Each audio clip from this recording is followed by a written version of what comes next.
So recently अभी एक patient ICU में है और आईसीयू में उसे एक थेरेपिस्ट चेस्ट परकशन दे रहा है। Being in ICU patient undergoes a lot of medication, already वो हेवी लोडेड होता है मेडिकेशन से, देन मैनुअल परकशन ही क्यों दिया जा रहा है? परकशन एक मैनुअल टेक्निक है जिसमें थेरेपिस्ट अपने हाथ को ऐसे कॉन्केव शेप में बनाता है, कॉन्टिन्यूअस क्लैप करता है दोनों हाथों से।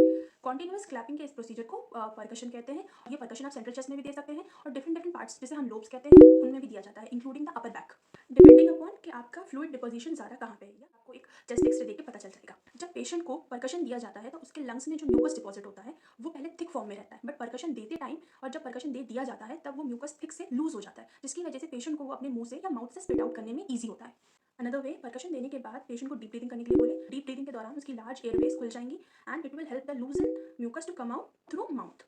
Another thing, it is not mandatory कि आप परकशन जो है वो सिर्फ लिटा के या सुपाइन पोजीशन में भी दें। आप पेशेंट की position according to the fluid deposition कि आपको परकशन कहाँ पे देना है चेंज कर सकते हैं, which is called as postural drainage. तो वो और ज़्यादा इफेक्टिव होता है। परकशन किसको किसको नीडेड है? इट्स नॉट मैंडेटरी कि आईसीयू में है तभी आपको परकशन की नीड है, नो।